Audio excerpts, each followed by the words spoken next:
Hey everyone, welcome back to another homeschool update. It is almost April. I'm in the last week of March as I am filming this for you, and I'm going to give you an update on how our homeschool went over the month of March and just day-to-day life. So if you're interested in hearing more, keep watching.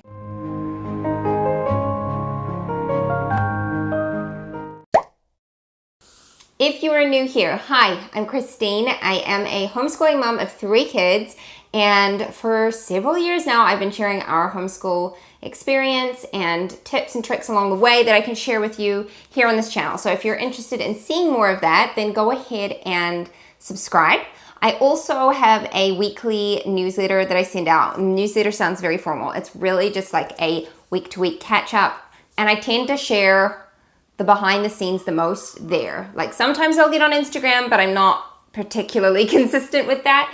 But I try to be consistent with my email. So if you're interested to hear like how things are going for us in real time, go ahead and sign up for that. I always have it linked down in the description below. Today though, I'm gonna do a big catch up of the month of March. It was a big month. We did make some changes to our homeschool. We wrapped up our first term of homeschool, and I am making some changes for our next term. So I'm gonna chat about all of that. It's really hard for me by the time I get to the end of the month to think back and think like, okay, how did it start? Because it was just huge and we had a lot going on. March is a busy month for us. We have a lot of birthdays and anniversaries. We've got my son's birthday, my mom's birthday, my wedding anniversary, my husband and my wedding anniversary, my sister's wedding anniversary, and I've also got a niece's birthday, all in the month of March. So it's very busy. I think I've got everything. There might be something I'm missing, but that's what I can remember right now.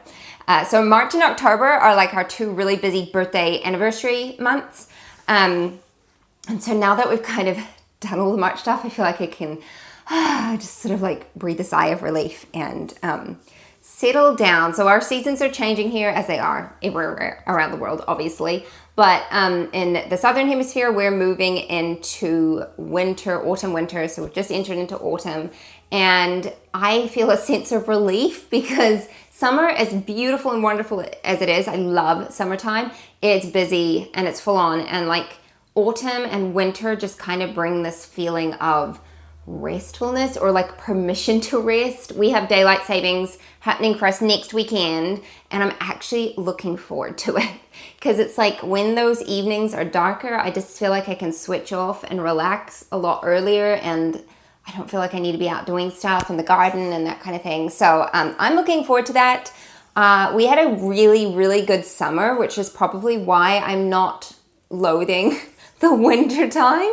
The thought of it, it was really hot. We like made the most of it. And so, yeah, I'm looking forward to the shorter, more restful days.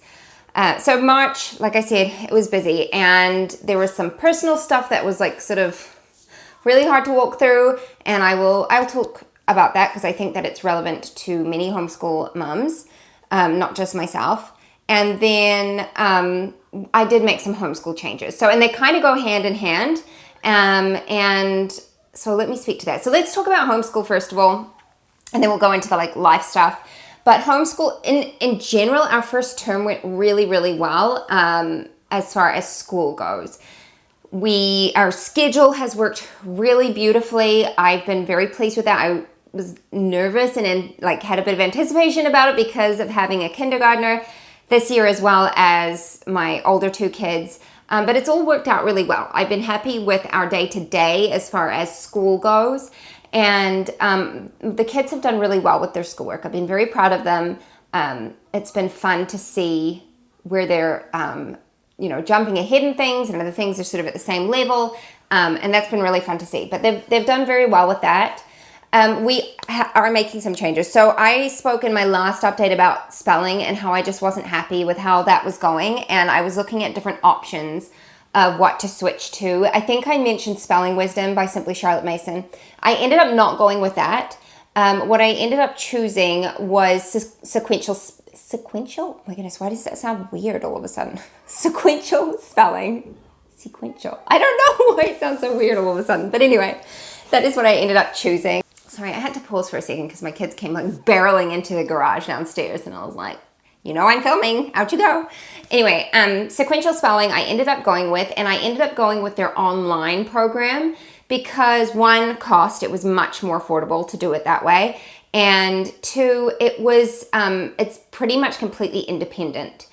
And so I ended up getting that just for my son. So my son, he's just turned 9, like literally in the last week. He's just turned 9. I've decided for the rest of this year, I'm not going to bother with spelling for my 7-year-old daughter. I think that we're just focusing on reading and getting that down, and she's getting plenty of exposure to different words there. I will either start spelling with her next year or the year following. I'm feeling really like casual about it at this point. They get spelling practice in other forms, but I feel like we can probably just leave the formal spelling curriculum for now. He is doing sequential spelling. Now it's going well. I like how it works. So the program does lists. So it builds up. I can't remember how many words it started with, but it builds up to 25 words. And they get 25 words every single day, and it's like a test immediately. So on their online program, it'll just dictate a word to them. They can listen to it again. They can hear it in a sentence, like it's got the context and everything. And then they have to type out that word. I like it too because he's like getting used to using a keyboard. And then they check their answer. If it's incorrect, they give them the correct version, like the correct spelling, and they have to type that in. And so every single day, that is what they do. There's no like learning a list of words and then doing a test at the end of the week. Every single day is a test. But the way that it works is they use word family. So for instance, they might give them the word out, and that's got the OU special sound in there. And so then they'll give the word spout and shout and flout, and they've all got that special sound in them. And so it's like their brains can connect the dots and go like, okay, these two go together, therefore this word's going to sound like that. So it's working much better than any spelling curriculum we've used so far. And I like that it was just a flat rate to pay for the level. I don't know that there is an end date that we have to use it by or anything. It's just go at your own pace. You just purchase the levels as they're required. Yeah, so far I'm really liking it. There have been some Americanisms in it, which there have been a couple things that I'm like, huh? Like I have no idea. Even in context of a sentence, I was just like, I have no idea what that word is, buddy. I'm so sorry. Like, just do your best. And then we've looked it up after the fact. I can't remember. There was one the other day, and I was like, I have no idea what that is. But it's only had literally happened a couple of occasions. So I'm not like worried about it. And as far as I'm concerned, it's expanding his vocabulary and his understanding of the broader world as well. So yeah, that is what I ended up going with. I think it was $19 US for a level, and I just started him on level 1. I can't remember how many levels there are. Maybe like, yeah, I don't know. I'd just be guessing. But that's working well so far, and it's just like cut down on time in our school day and cut down on frustration. And it is teaching him to listen, because he has to listen to the word being said. He has to listen to it in context in a sentence. And most of the time, if he's gotten something wrong, it's because he hasn't listened properly. So it's a good lesson in that. So I've enjoyed that. All right, I'm interrupting this video just to tell you a little bit about a really cool foreign language program that is great for kids ages 2 to 8 years old. It's called The Cultured Kid. And as somebody who is not someone who has a second language under my belt, I really appreciate programs that make it really, really easy for me to incorporate that into our homeschool. So The Cultured Kid offers several different languages, some of which are French, Italian, German, Spanish, but there's more. So you can go ahead and check them out. They do a $1 trial for a week, so you can take a good look into the program. But it's really, really great, and they have affordable options. So I will have that linked down in the description for you below. You can go check out The Cultured Kid. I love the mindset behind it about just broadening kids' worldview, being able to see more about different cultures from their own homes, and having a lovely introduction into a second or even a third language. You don't have to master these languages to still appreciate them and the cultures behind them. So if you're looking for something to enrich your homeschool a little bit, go ahead and check out The Cultured Kid. And then what else have we changed? We switched math curriculum for my youngest daughter, and I did not see this coming at all. So I started her on Math with Confidence kindergarten level. And I love it. I love Math with Confidence. I think it is the most solid math program. I really, really enjoy it. She was not engaging at all, was not interested. I'd be like, look, here's 3 blocks, or here's 6 blocks, and 6 blocks is 5 and 1 more. And she was just like, did not care at all. And so, because kindergarten for me is totally a year of just fun learning for sure, it's an introduction to learning. We switched back over to the Good and the Beautiful. They're Simply Good and Beautiful Math. I already had the level K. I've got the math box, and I thought, you know what? She's very into imaginative play. She likes fun and fanciful, and I prefer Math with Confidence. But for this year, I was like, you know what? If it's exposure to numbers and math, that's all I really care about at this point. So we're going to do that. She's been doing it with me, and she's been loving it. She also really likes the handwriting portion in it. She's a lot like her older sister in that sense. She likes workbooks and handwriting. And so that's been going well. We just switched over to that. I do think we'll probably go back to Math with Confidence in a little while. We might use both in conjunction because they're both they're both pretty light in kindergarten, and she's enjoying them. So this is not me. I have to make this disclaimer because I often get people go, oh my goodness, why are you changing? You recommended this and now you're doing that. I'm not saying that Math with Confidence is not good. It's a fantastic program. Still using it with my older 2. Still plan on going back to it with my daughter.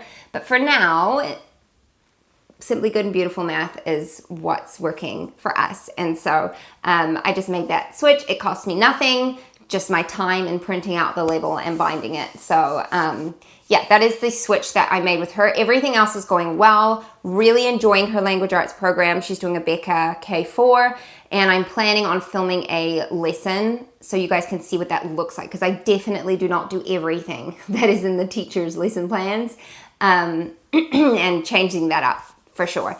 So enjoying that. My older 2, the spelling we changed. I don't think we've changed anything else. My son's doing well. He's using the Good and the Beautiful language arts. He's doing well with that. And my daughter is using Becca. She's doing well with that. Not Simply Good and Beautiful Math. Math with Confidence. They're using grade 3 and grade 2. They're both doing really well on those levels. My son just finished the multiplication unit, and he's moving on to division. And division, he is flying through the lessons. We have skipped lessons because it's just once he had mastered his multiplication, and he has for the most part, it is still 6 and 7 times tables can be the trickier ones because you really do need to memorize those ones. But for the most part, he's got them down, and so division was super simple for him to understand and to get through. So I think that's been great because multiplication was a challenge. It was hard.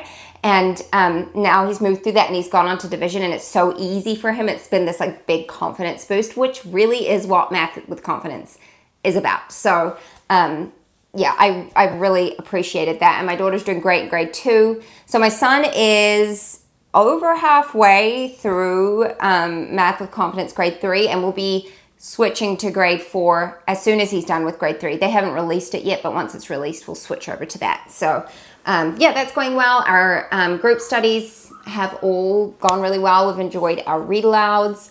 Mrs. Piggy Wiggle was the best, and I actually found the entire series secondhand for really cheap, and I bought it for my son for his birthday because he really enjoyed the first book, and so I thought it'd be fun for us to read through the others. So we really enjoyed doing that, and we're on Sled Dog School now, and that again has been really fun literature to read. So yeah, overall, very happy with how everything's going.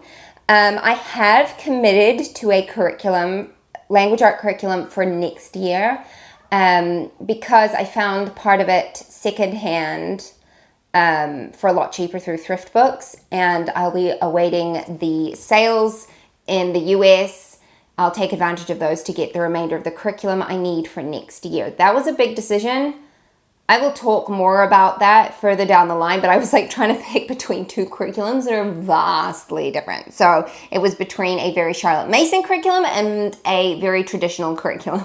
I'll leave it up to you guys to guess what I ended up going with in the end. But yeah, so I have made a decision about that. And aside from that, I think everything, like all of our curriculum choices, I've already planned for 2025, which sounds wild, but I have to think ahead because of cost cutting and that kind of thing, and just making the most of what resources we have and, looking ahead.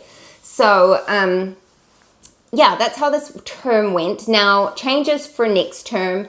Not changing anything curriculum wise, but I am changing our schedule. So we have been doing school 5 days a week, but 2 of those days are like half days really for us. And next term, I have made the executive decision to switch back to a proper 4-day-a-week schedule. And the reason for that is because we, on a Sundays are not restful days for us at all. We are out all day at church and with family, and I love it so much. It fills up my cup, but it is not a restful day. And Saturday, my husband sometimes works, and even, whether he does or he doesn't, that's usually our day where we have to catch up on household stuff and projects and things like that. And so again, that is not usually a day of rest for us. And my mother very graciously brought that to my attention the other day when I was having a total meltdown, that I'm not getting any days of rest because we're doing school 5 days a week, and then we have a day full of projects and, catch up and stuff, and then we're out all day on Sunday, and there's just no restfulness in that. And so I was like, I wonder if I can switch back to a 4-day school week. And the reason I really had moved away from that was because we started using curriculum that was 5-day-a-week curriculum, like Abeka. But when I looked into it, Abeka, specifically grade 1, has 1 day every 5, like in their 5-day week, that is a test. Like that's when they would have their test. Well, I don't test my kids now in elementary. And so I was like, you know what? We can just skip the workbook that day. Just skip it. It's fine. She's like getting so much. She really does not need that extra day. And so I was like, okay, that makes it a 4-day week. That's fine. And for my daughter who's in K4, they don't have testing, but the lessons are very repetitive. They're very short and sweet. And so I can easily double up days and just like pull things from each lesson that I want her to focus on. So that is what I decided to do. So we're going to be doing a 4-day school week. And that means Fridays we will have nothing on. So I can either use that day to do all my catch-up jobs and stuff, or I can use that day to rest. I'm sorry you hear squealing and stuff. My kids are playing outside. So, yeah, that is what the decision I've made going forward for our term 2, and we'll see how that goes. Last year we did the 5-day school week, and yeah, it worked well last year, but things have just changed, and that's what I'll speak to next. So let's talk a little bit about life, because it's all intertwined with homeschooling. You can't really separate one from the other. And this month was a hard month for me. I was struggling last month, and I think I told you guys that I was really struggling. And this month was a lot of the same. And then my husband went to a work conference for several days, and my mum came to stay, which is always so lovely. And I was just a mess, honestly. I was just a mess. I was emotional and just not coping with life in general. And that's so not like me. I'm not typically someone who's on the verge of tears or cries very often. And so I know there's something wrong, but I just didn't know how to find my way out from under that, I guess. I felt like I had the weight of the world on my shoulders. And that week, oh my goodness, my kids all got sick. So we had a stomach bug in February and we had a stomach bug in March. And my poor husband was sick the whole first night he was away. And 2 of my kids got it as well. And the one night I was up all night with my daughter who was really unwell with it. And then the next day my son, thankfully it stopped there. But it was the same week that my mom was here and I was just not coping. And so she could see that in me. I'm very, very, very grateful to have a mother who is intuitive and can pull me up on things lovingly, but also very encouragingly. And so that was really, really good. I am somebody who I do not like to burden people with my problems. I really don't want to do that. I think because I often can see people's burdens, I don't want to add to that. And so I tend to hold things in until it just gets too much, and then I will just offload it because I can't help it. Like at that point, I'm beyond help. But anyway, so we had a really good discussion about just what I've been trying to do, which is everything. And responsibilities I had taken upon myself that really were not my responsibility. And just reprioritizing things. Like I haven't done anything wrong in the sense of what I'm working on, but like just to put it in perspective, I'm homeschooling my kids, which my mother kindly pointed out is a full-time job. Like people get paid to do that. And so I'm doing that. I'm trying to maintain a home, which is significantly larger than our other home. And I don't think I had quite realized how much extra work would be involved with it. And it's not even that it's extra work, it's just that I haven't got systems down pat yet. And so that's made it a challenge. And then I also have a job on top of that. And at the beginning of this year, I really wanted to be more productive with my work. And so I was fitting it into every spare minute of the day. And I've just had a lot, I think I've been taking on mentally that I wasn't sharing with other people, and it was making me very resentful of myself and even my family at times, because I just felt like I wasn't making the progress I needed to make, and I felt like I was failing in every area of my life, which is not true at all, but that is how I was feeling about it. And so we just talked through it and talked about, this is a quote I've shared from somebody else I heard that I really love, and it's just saying no to the good to say yes to the best. And this is going to sound really vain and conceited, but I can be good at a lot of things. I just naturally am able to learn things, and I'm not afraid to learn things. I love getting stuck into new projects and understanding new stuff.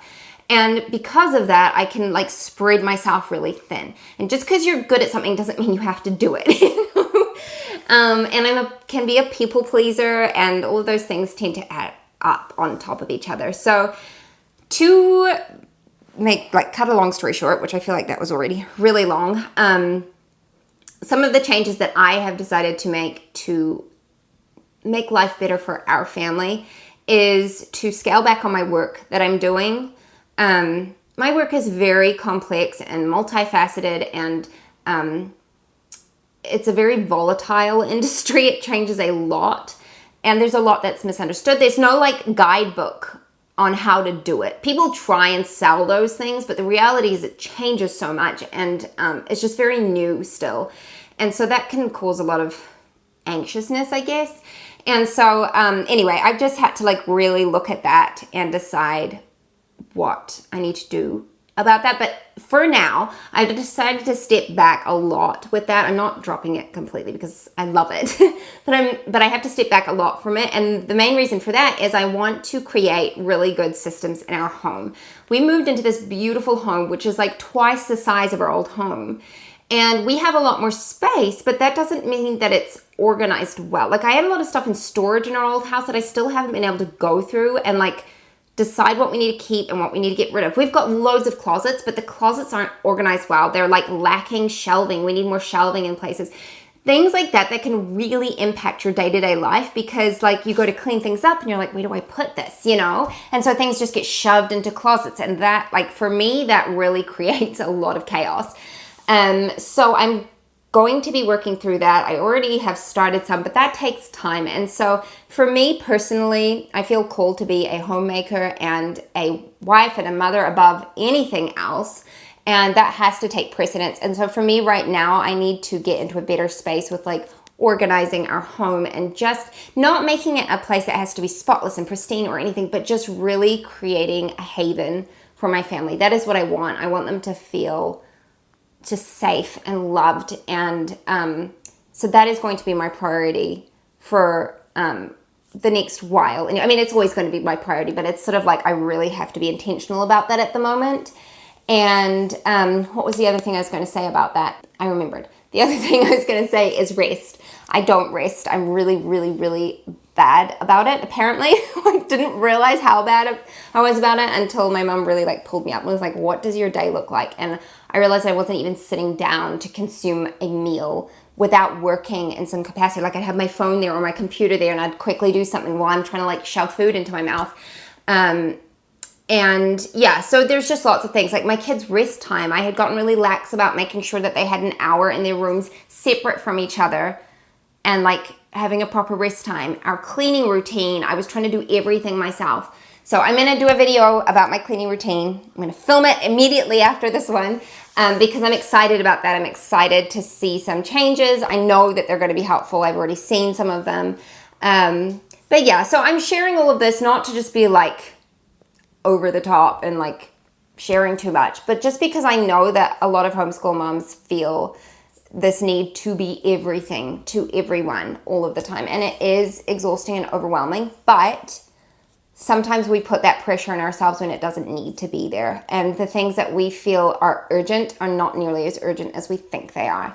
So I really appreciated my mother being frank with me and then being able to communicate clearly to my husband some of my needs and maybe some things that needed to change. Not with him, he's fantastic, but in our home and maybe with our children and what we're doing with them. It was good to be able to go through all of that. And I feel so much more clear-headed than I did before. I felt like my body was shutting down. Like I went to the doctor, I was convinced that there was something desperately wrong. But in actual fact, it was that I needed to like offload my plate a wee bit because I put a lot more on there that didn't need to be there, you know. So, yeah, that was how March went. It was a big update. This last week, my husband has been home and we've had a week off of school and it's been amazing. I've just so enjoyed it. It's been really lovely and we've had a good mix of rest and doing some things. Today we're hoping to go and order our new shower for our ensuite, which will be so exciting. And yeah, like there's exciting stuff happening this year and I feel a lot less burdened by everything. But I will say it is something I have to be intentional about every day because I feel like if I don't do all the things will fall apart. And that's just not true. And speaking as somebody who is a believer, I have to trust that the Lord's called me to do specific things. And when I put those first and make those the priority, He will bless and He will take care of the rest. And I know that's easier said than done. And I know it might sound really silly to someone who doesn't believe that, but I've seen it to be true in life. And so I know it and I just have to put that faith into practice, you know. So anyway, I hope that this was a good update for you. I hope it was helpful. I hope that some of my trials and tribulations and struggles and challenges have been insightful and maybe encouraging to those of you who are perhaps feeling the same way. So yeah, just to say, you know, we've never got it all together. And I was speaking to a friend yesterday, was like, you look like you've got it all together, and I so do not. And just realize that if you're struggling and you see another mom and she looks like she's got everything going, like got it together, it's not necessarily the case. We all have our things that we struggle with for sure. So anyway, thank you for listening. If you do have questions about anything, leave them in the comments below and I will get back to you, and I'll see you in my next video. Bye-bye. What if the world had more of your smile? What if the wind could spread your love? What if your sweetness could reach heaven?